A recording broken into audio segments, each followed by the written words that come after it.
Hello, everybody. Namaste. Baba Sharon here, and with some light workers that are both on Zoom and here at the Cosmic Center Spiritual Light.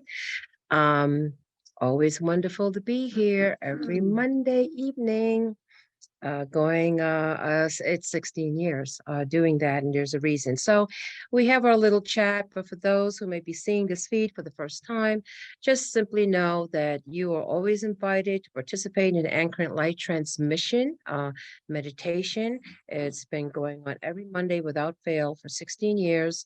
All you simply have to do is look on the Facebook page, look for the Anchoring Light transmission meditation with Baba Sharon. That is my spiritual name, and you can join. It's completely open to everybody who feels resonant to it and would like to do this. So before we do the meditation, we usually have a little chat. Okay, sort of seems to be part of the process, which has been from the very beginning of this. So I want to share um, a personal experience I had, but it's integrated into a holder dynamic. And that is that there's a lot of activity taking place right now. There is a lot, a lot, a lot, a lot. Part of what's going on, okay, is that you have this amazing awakening. I mean, I am just so thrilled to see, people just awakening. Now, grant you, there's a lot that's trying to keep people dumbed down and all of that. That's going on. We already know that TV and the entertainment and the Hollywood, and that's to bring it down and keep you into the matrix and keep you very much into the physical body and the needs of the physical body only, and there's nothing else that's going on. We know that. That has been going on. Okay, so we don't need to discuss that part of it. We're aware of that. But what is happening in spite of that, okay, is that the family of light, the ones that are here, the ones that have awakened, okay, and they kind of know, oh, I know the program here, those that are awakening, okay, or awakening others, and it's kind of exponential. So before it was kind of slow, and hopefully, oh my gosh, people in humanity going to wake up. But now I can actually see where it's happening more, and even and all age ranges, by the way, even people that were very set in their minds a certain way, okay, because they look at the world and they're like, what's going on? Okay, they're now beginning to question and starting to seek. So that could be somebody in their 30s, their 40s, their 50s, their 60s, their 70s, their 80s, their 90s. Okay, their 90s. And you have those new souls coming in now, that are the little kids and preteens and the teenagers and the 20s and the 30s. And a lot of them already come in awake. And they're like, oh my gosh, look at this place. We got to do something. So there's this whole bubbling up, okay, exponentially of an awakening. With that, which is so wonderful, we're all excited about that. But with that, okay, it's going to be what we would say the service to self, who said, we like things the way they've been. Uh, we're not interested in the Ascension program. But guess what? The frequency of the planet is going higher. Its frequencies is going much more, taking sacred trips, people feeling that they have to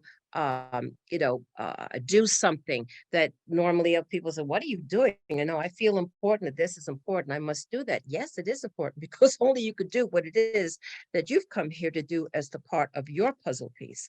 So with that, a lot of frequency and energy and exponential awakening is happening. The ascension is happening, okay?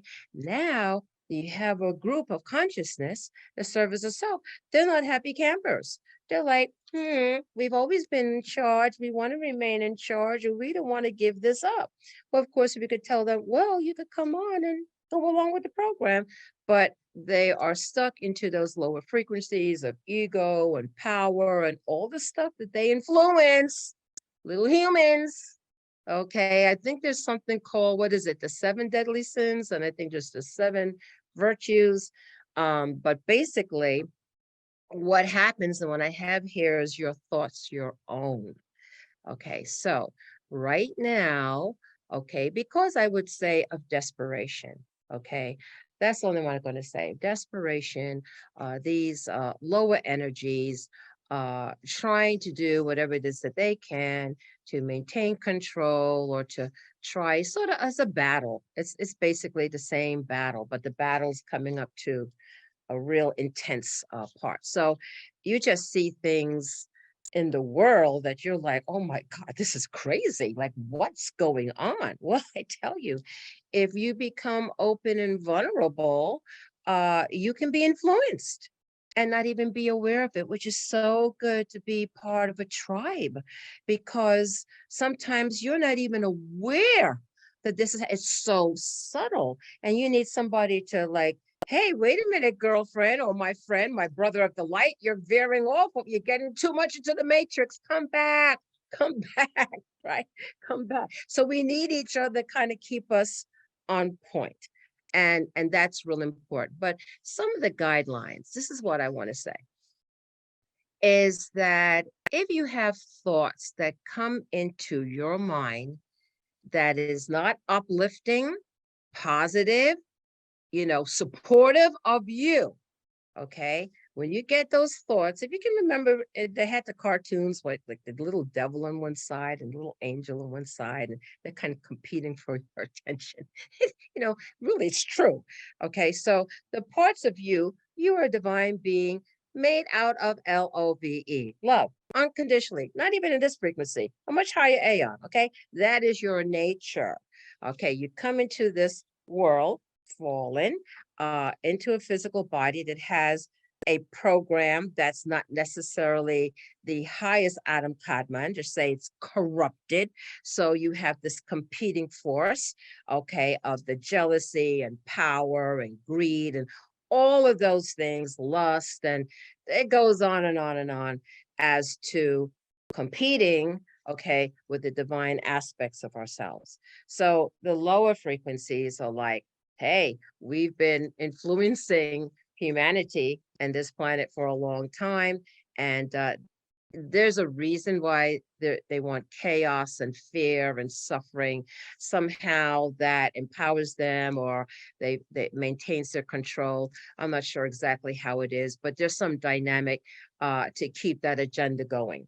Okay, but now you have these souls that have come in, many reincarnated many times, some new to the planet, that says, well, of course, like you have your avatars, Jesus Christ, the Buddha, Zoroaster, so many others saying, oh, wait, there's a much bigger picture here. There's a much bigger picture here. You're in here, but there's more. And so there's been this competition to keep us not going in higher consciousness because you're busy all the time. You have to make money to survive. You have all these competing distractions that keep you like this. And then the programming coming in. So what we need to know and what we have to remember is this. Yes, we're all frequency and frequencies can come in and they can influence.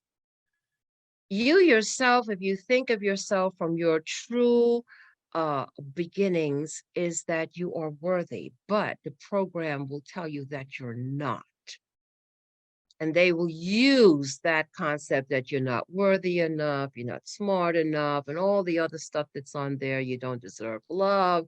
You're the only idiot in the planet. Nobody else as stupid as you. Oh, good Lord, it goes on and on and on. Why are you even here? You don't deserve to live. Are you crazy? You're too fat. You're too skinny. A list that goes on and on and on and on. That is the influence of the counterforce. Those are not your thoughts of yourself because when you were born and you were little, you were like, I'm so happy to be here, full of joy and happiness. Okay. And bliss, that's called LOVE, love. You came as a child of love. Do you see when a baby smiles and when they giggle? You just look at the little baby, you go, and the kid is just laughing complete from the solar plexus.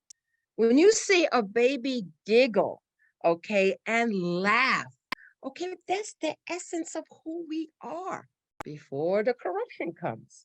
right? We are just joy, bliss and joy and looking at everybody and just in complete wonderment of the world. We have to hold on to that. We have to remember that innocence, and we have to remember that's truly who we are. Okay, even if we just visualize and try to remember what that's like when you thought you could do anything and everything. Like, why? You should go. We could do this. We could do that. We could just, hey, you know what, everybody, let's get together and let's take all the animals and let's help them do this. And let's go, whatever it is that little kids do. Okay, that's the true nature of who we are. And then you know what happens. And the program comes, generational programs, your parents, their parents, their parents, parents, and on and on and on, or whatever programming that was. Then, of course, you go to school or you go to a religious institution or whatever it is, or into a work culture, program, program, program. This is how it is. And people are born into a system, okay, that's been quite there for some time. And then it takes someone in a generation or a group that come together and say, why are we doing this? Where did this start from? And start to question and saying, it doesn't make any sense. But what happens when you say, gee, it doesn't make sense, but everybody is doing it, and the law of the land says it's correct. Okay, it really is very deep in the culture of Maya. Okay, it is the greatest and strongest illusion. And so we have to be able to pierce through that, and that could take generations to do, to begin to see, okay, that we are a much bigger story, much, much bigger. And when finally, I feel it's going to happen more. They just did I think they did a poll, and they said like 65% of people believe that we couldn't be the only life. That they believe there has to be some sort of extraterrestrial life. That's promising. I know the other 35%, I don't know where they have their head in sand. But anyway, at least there's 65%, hopefully more, because hello, that's really real. And we have to, it's forcing us to now, we have to widen our consciousness. Even the most resistance among us have to begin to open up, okay, and said, I have to do this. And not in fear. Of course, the manipulation would be in fear. But this is what you just want to remember. And this is what I want to leave with everybody, okay, is that sometimes you're there, your thoughts are your thoughts, and then it starts to wonder, and you start thinking of different things. The next thing you know, a frequency comes in that challenges you to say, hey, you don't have enough money. You're going to be poor for the rest of your life. You never can afford that. These, look at them, look how happy they are. Which, of course, if you go behind closed doors, you realize how unhappy they are. But anyway, the illusion is, oh my gosh, they have everything. Look how great that is. I'm this, then the other. And the story goes on. I don't have to tell you all the different scenarios of that. Okay, you want to, first of all, become aware of it. That's step number one. Like, why am I thinking like this? Why do I feel like this? I'm not feeling good. Okay, I don't know. Okay, if you're unconscious of it, it's going to go on, and then you forget about it and move forward. But then you have to recognize it when it happens. Like, wait a second, why am I feeling? Why am I having an argument in my head over something that hasn't even happened yet? Or a person's name, or whatever a situation comes up, and you're having a whole full out, a discussion and argument in your own head, okay, and getting irritated. That's not coming from the angelic forces of light. That's not coming from your higher self, okay? That's not coming from love, all right? You have to start to recognize this. And when you start to recognize, okay, I recognize it, and you can change it, because you're the greatest alchemist. You can say, I could take that and I'm changing that to love, change the subject in your mind, put on some music, do whatever you need to do. But then if you start recognizing it, you become more conscious. And when you become more conscious, it can't affect you as much. That's really important. And then there's something else I wanted to mention to you. No matter what happens, okay, because there's no perfect anything. We all fall off. We all, it's just part of it. But you get up and you continue to move forward. You don't stop. That's the bottom line. You don't stop. You may need to take a break, you know, and the universe gave me a break because I didn't have a phone for 7 days. I'm getting it tomorrow morning, a phone. And of course, in our today's society, everything is now, on the phone. And not to say that that's bad, but also too, if it's all consuming, that's not good either, because we always have to maintain our balance. And but no matter what the situation, there's always a silver lining. This situation happened. There's a little more to the story on that, but doesn't matter. Out of a phone, I had stopped dreaming. I was like, why am I not dreaming anymore? Dreaming is a real important for me in terms of guidance. Dreaming for all of us is important. Okay, you have different types of dreams, but a lot of my dreams have been guiding dreams, and it stopped. And when the phone went away, guess what? My dreams came in full force. They were like, boop, boop, boop, boop, because I was not distracted. And maybe the electromagnetic field by being by my nightstand may have something to do that. So from this experience, I'm going to change something. I'm not going to have my phone by my nightstand. I'm not a person that's always on the phone. I do take a break of it, but now I know even not to have it on the nightstand. I don't know why, but apparently it does something. And I want to keep the dreams going on. So that's all I want to say. Remember, watching your thoughts. You can know when the thoughts are not your own if it's making you feeling bad, depressed, or not worthy. That's a famous one, not worthy enough. So with that, I'm going to say namaste to everybody.